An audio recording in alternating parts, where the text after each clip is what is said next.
பாவ அறிக்கையும் மன்றாட்டும். பாவ அறிக்கை. உபாகமம் 28 50. உனக்கு தெரியாத பாஷையை பேசுகிறதுமான ஜாதியை வெகு தூரத்தில் உள்ள பூமியின் கடையாந்திரத்திலிருந்து கர்த்தர் உன்மேல் கழுகு பறக்கும் வேகமாய் வர பண்ணுவார். ஆமென்.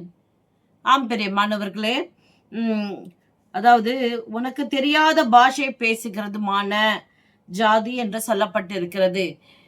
அதாவது நம்ம தேசத்துல அநேக விதமான ஜாதி, அதாவது மொழி பாஷை பேசுகிறவர்கள் உண்டு.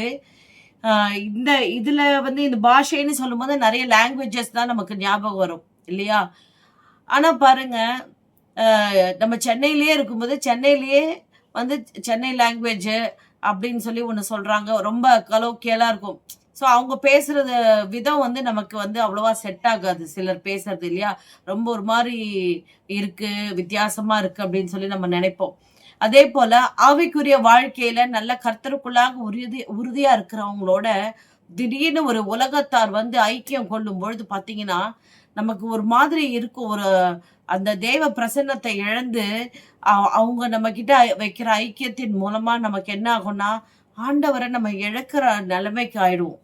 இதெல்லாம் எதனால வருதுன்னா, தேவனுக்கு பிரியம் இல்லாத காரியங்கள் ஏதோ சிலவற்றை நாம் செய்யும் பொழுது ஆண்டவர் மிகுந்த கோபம் அடைந்து என்ன பண்றாருன்னா, இந்த மாதிரியான காரியத்தை நம்ம மேல வச்சிடுறாரு. அதாவது தகப்பன் சிட்சிக்கிற புத்திரன் பாக்கியவான் என்று வேதம் சொல்லுகிறது. தகப்பன் சிட்சியாத புத்திரன் உண்டோ என்று வேதம் சொல்லுகிறது. ஆண்டவர் ஒருத்தவங்களை கண்டிச்சு நடத்துறாருன்னா நிச்சயமா அவங்க மறுபடியும் அவர்கிட்ட சீர் பொருந்தி அந்த சாபத்தை எல்லாம் ஆசீர்வாதமாக மாற்றுகிற தேவனிடத்திலே இரக்கத்தை பெற்றுக்கொண்டு மீண்டுமாக ஆசீர்வாதமாக வாழ்வார்கள் என்று ஆண்டவர் நம்புகிறார். அதுக்காக தான் நமக்கு இதெல்லாம் அனுமதிக்கிறாரு, கண்டிச்சு உணர்த்துறதுக்காக தானே தவிர ஒரு நாளும் தேவன் நம்மளை கைவிடவே மாட்டார். சிலுவையில அறையப்பட்ட கல்லனுக்கு கூட கர்த்தர் இரக்கம் பாராட்டி இருக்கிறார். ஆண்டவர் ஆகிய இயேசு கிறிஸ்து அந்த இடத்துல உன் பாவங்கள் உனக்கு மன்னிக்கப்பட்டது என்று சொல்லி அவனை நித்தியத்துக்குள்ளாக அழைத்து கொண்டு போனார். அப்படிப்பட்ட அன்பு நிறைந்த ஆண்டவர் இடத்துல இப்பொழுது நாம் நம் பாவங்களை அறிக்கை செய்வோம். ஸ்தோத்திர ஆண்டவரே, ஸ்தோத்திரம் தகப்பனே.